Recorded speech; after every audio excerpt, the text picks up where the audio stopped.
Something needs to be done about this Miami Hurricanes offense, and fast. If not, guys, things could get really ugly really fast this Saturday against Florida State. You are Locked On Canes, your daily podcast on the Miami Hurricanes, part of the Locked On Podcast Network, your team every day.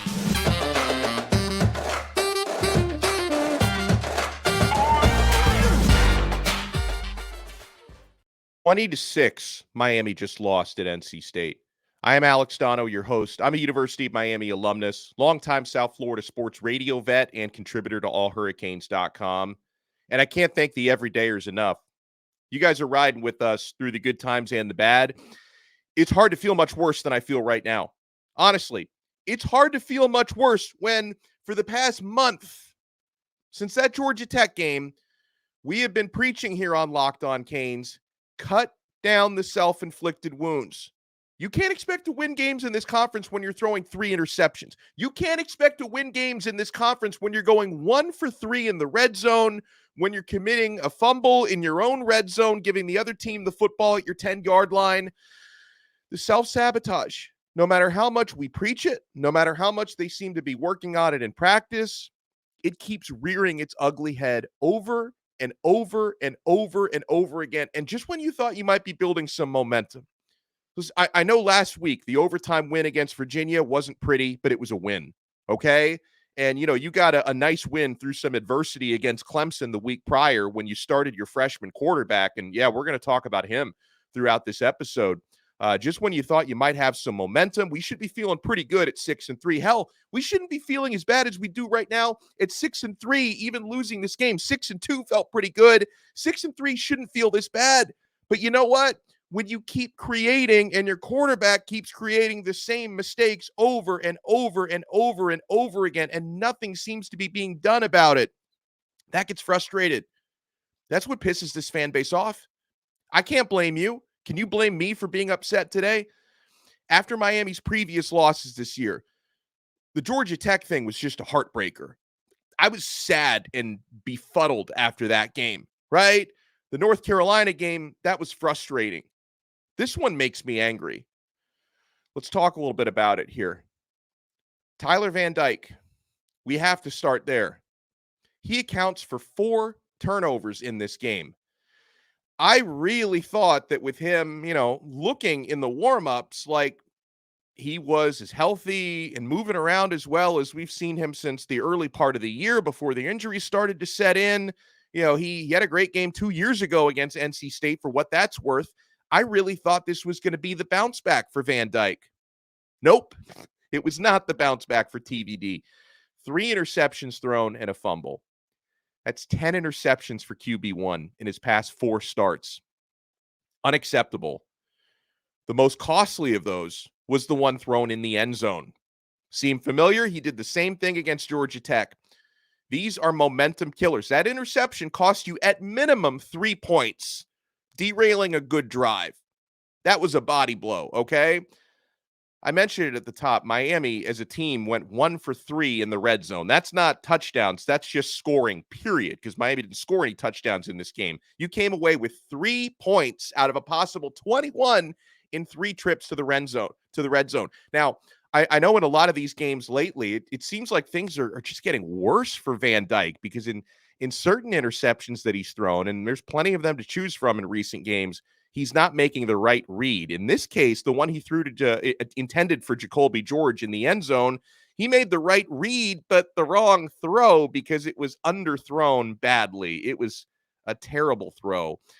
Van Dyke's other most costly turnover was a strip sack on 3rd and 16 deep in his own territory. NC State got the ball. I think it was inside Miami's 10. Now, Miami's defense put their Superman capes on and held them to a field goal in that situation, but the offense handed them, turned out to be 3 points, but 3 points or 7 points completely handed to them on a silver platter. And yes, opposing defensive coordinators have clearly learned that if you rush 3 and drop 8 into coverage, Miami's passing game becomes virtually useless. Like there's no answers for it when you rush 3 and drop 8 into coverage. And these quarterback issues, guys, there's clearly a lack of confidence from Tyler Van Dyke, and there's a lack of confidence in quarterback in coaches in their quarterback right now. It seems to be handcuffing the offense. And no, I'm not saying that as a way to give the coaches a pass for it. I'm not. But clearly having a guy in the game you do not trust is affecting the way you call plays. On 3rd and medium and 3rd and long, Shannon Dawson is not trusting his quarterback to pick up 10 or more yards. The play calling reflects that. Miami ends up going 4 for 15 on 3rd down. Terrible. Miami went 0 for 2 on 4th down. So for me, the question becomes, if you don't trust your quarterback, should he be your quarterback? I know that in weeks past, I was preaching patience on this, give the guy an opportunity to play his way through it. But at a certain point, the question becomes more valid each and every week, because you have to give, for the most part, up until game day, you give the coaches the benefit of the doubt. They see what's happening in practice. They see which quarterback is, they should be seeing which quarterback is the right one to lead you to a victory on Saturday. But the questions get bigger and bigger and bigger with every interception thrown. Is this the quarterback that gives you the best chance to win? We're going to be talking about it, guys. And listen, there are plenty of other things to get to, because the coaching was not good yesterday either. There were some players who deserve praise, not to be, rake through the coals on this one, because you had a freshman running back play his butt off yesterday. He was not the reason why you lost that game. Your defense was not the reason why you lost that game. So we're not done here, folks. We're only getting started on an episode of Locked On Canes. It is time now for our game changer of the week. Speaking of that freshman running back, our game changer of the week, brought to you by Athletic Brewing Company, is Mark Fletcher. He had a heck of a game. 5 yards per carry, 115 yards, fighting for hard, difficult yards, keeping Miami's offense, somewhat in the game, at least in the first half. And much like Mark Fletcher, Athletic Brewing Company has completely changed the non-alcoholic beer game. They make non-alcoholic beers that actually taste good. Athletic Brewing Company, they have brews that are great tasting and award-winning. They beat out full-strength beers in global competitions. They brew over 50 styles of craft non-alcoholic beer, including IPAs, golden sours, and more. They're constantly releasing limited edition experimental styles to add to their variety. And they're fit for all times, so you can drink them anytime, anywhere, and make any activity more enjoyable. There are no hangovers ever with Athletic Brewing Company. You can find Athletic Brewing Company's non-alcoholic brews at a store near you, or buy online at athleticbrewing.com. First-time customers can use code Locked On to get 15% off your first order. That's code Locked On at checkout for 15% off at athleticbrewing.com. Near beer, exclusions and conditions apply. Thank you so much for making Locked On Canes your first listen today. We are available free wherever you get your podcasts, and available free on YouTube. And if you want to take your everyday or experience to the next level, or you just want to vent, join our Locked On Canes Insiders text messaging group. I include the link in the show description below. You guys can ask me one-on-one questions on there. I give you breaking news, recruiting scoops, show updates. $4.99 a month, but you can try it free for 14 days. Try it free for 2 weeks, and if you like it, you can opt in for $4.99 a month. Just click the link in the show description below to join Locked On Canes Insiders. So, is it time to make a quarterback change? Is it time to make a quarterback switch from Tyler Van Dyke? Now, let me just make my prediction on this, okay? You guys aren't going to like this. This is not my opinion. This is my prediction. I am not expecting Miami to bench Tyler Van Dyke this week. I'm not expecting that. I am expecting them to give TVD an opportunity. Perhaps the leash will be shorter against Florida State, but he's going to get an opportunity. Personally, though, guys, it's hard for me to keep watching what I've been watching for these past several Saturdays, excluding the Clemson game when obviously he was injured and didn't play. But it's hard for me to keep watching what I'm watching and say, yes, this should be your QB1 every single week. Like I can no longer justify it. All right. Because in theory, the advantages of playing a veteran over a freshman or a sophomore quarterback, because Jakari Brown is also there, right? But the advantages of playing a veteran, guy who's been in the program for 4 years, is that the veteran, in theory, should be cutting down on mistakes and should be making smarter decisions in theory. But right now, your veteran isn't doing any of those things. He's not cutting down on mistakes, not making smart decisions. Wasn't good against Virginia, but you still gave him the opportunity to try and snap out of that against NC State, and things got worse, not better. Now, I get it. Van Dyke has clearly been playing through pain. He is tough as nails, and I respect the hell out of him for that. I really do. This is a great kid, okay? I respect him. But again, if your veteran starter is making freshman mistakes on the field, maybe it's time to give an opportunity to another quarterback. Maybe it's time to give an opportunity to the freshman because maybe he's going to at least manage games. If your veteran is averaging 2.5 interceptions over 4 games, if that's not benchable, I don't know what is. Now, okay, on Monday, tomorrow, I'm going to be at the coaches' press conferences. I'm very curious to see if Cristobal, if he completely shuts down any talk about switching quarterbacks, and that might even happen before the press conference because Cristobal does a weekly Monday interview with Joe Rose on WQAM, so he might address it there. But I'm curious to hear if Coach makes it 100% clear that Van Dyke is starting again this week, or if he leaves the answer to that question kind of open to interpretation. It's also a tough spot, guys, because you got Florida State coming up. I mean, listen, the timing when it comes to the difficulty of making a decision like this, there's no worse timing to have to make that choice than right now, okay? Florida State is the toughest opponent on your schedule. You're going into the Lions' Den. You have to play them at their building because, you played Clemson earlier with Emory Williams. Clemson's got a good defense, but they're not Florida State, and you got to play them at home, not on the road. If you start Van Dyke, he might struggle again. But if you start Emory Williams, what if he has a deer in the headlights type of freshman game? I wouldn't blame him if he did, right? And again, so the coaches are going to be debating this. I mean, maybe they already have their answer. I don't know. But, the internal debate has to be, which quarterback gives us the best chance to win this Saturday? Are they going to look at the situation and say, you know what? For as much as Van Dyke has struggled, he's played in Tallahassee before. He's obviously the guy who's been in college for 4 years. He's the one who's taken the lion's share of first-team reps in practice, and he's got all these starts under his belt. There's definitely going to be a temptation to kind of stick with the status quo and just hope he can, find a magical bounce back game. But my goodness, like you can't keep making the mistakes you're making and expect to win a football game. Can Emory Williams at least take care of the football if he starts this week? Can he do that? So this is on the coaches. Again, I would strongly consider making the switch.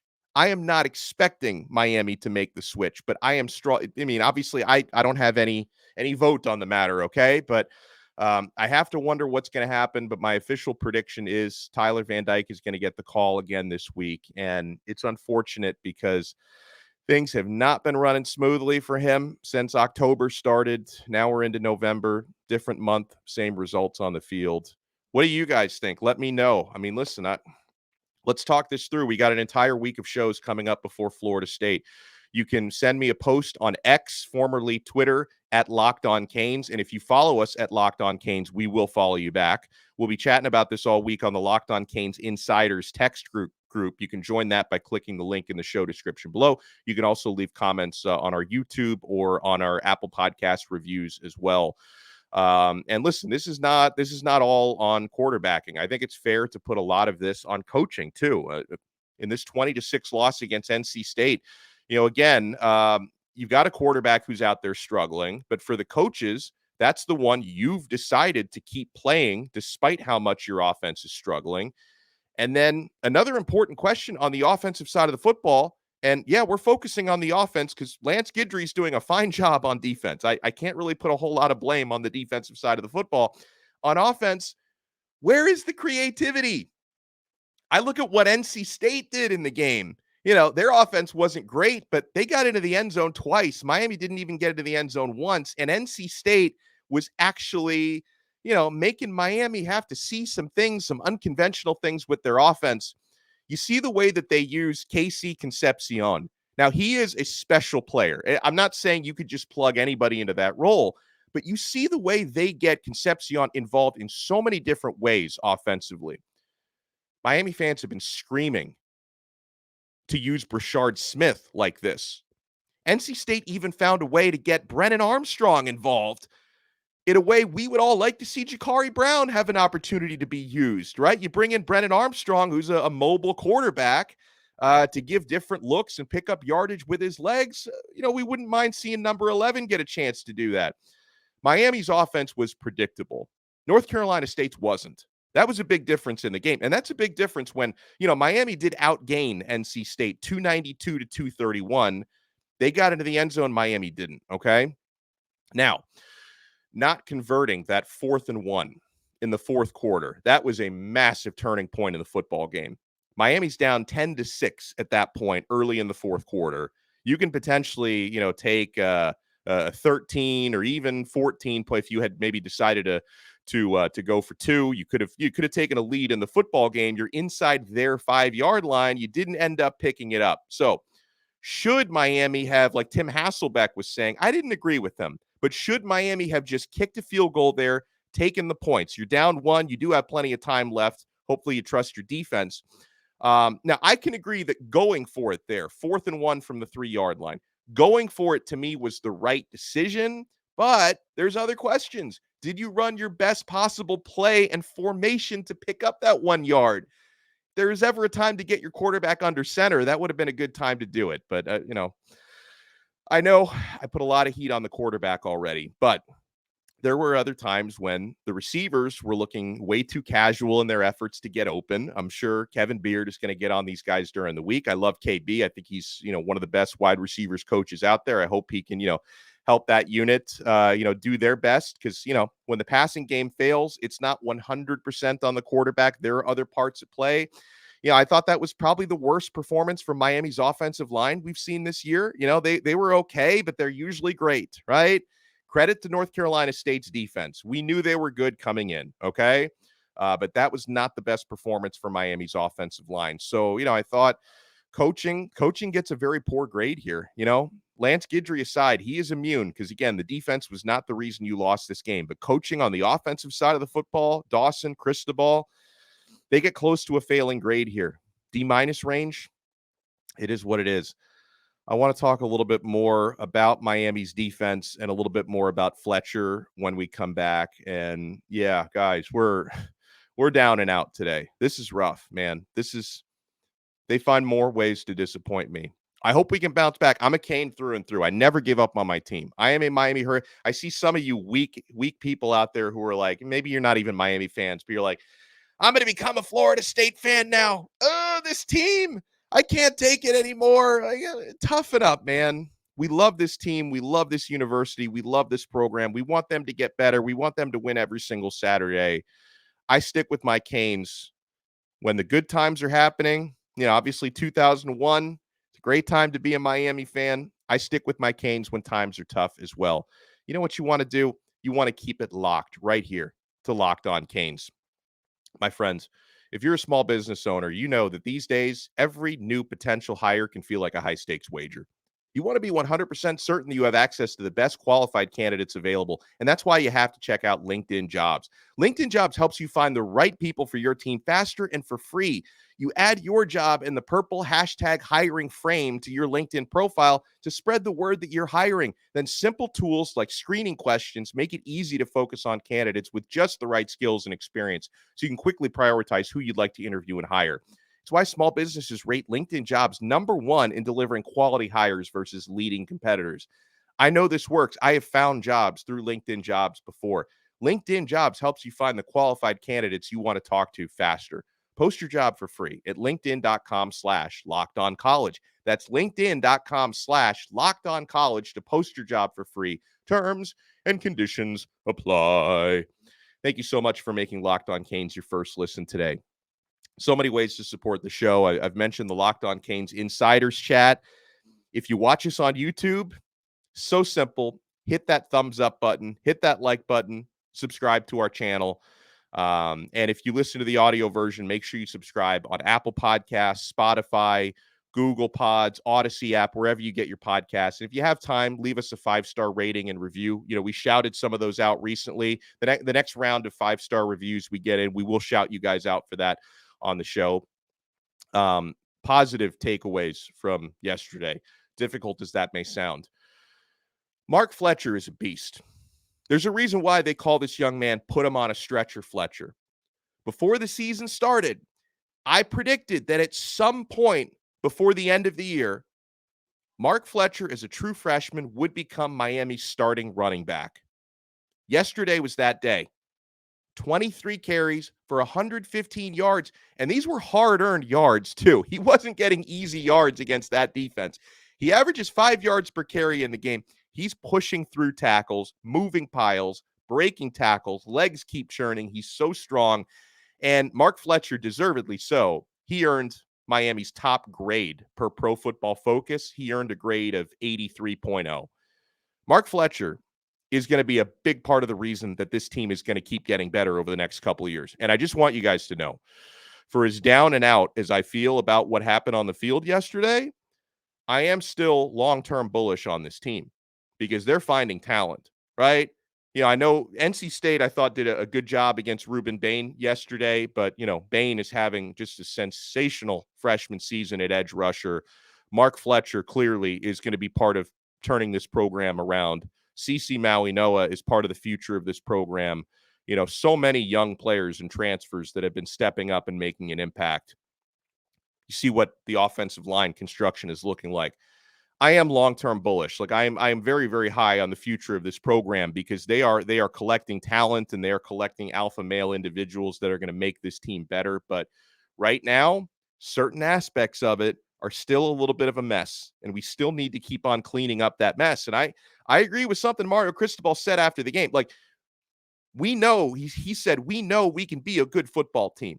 We know we are capable of that, right? They have shown us that.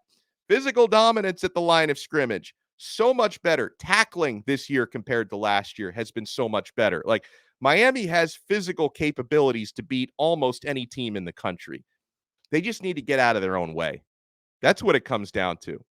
They just need to get out of their own way right now.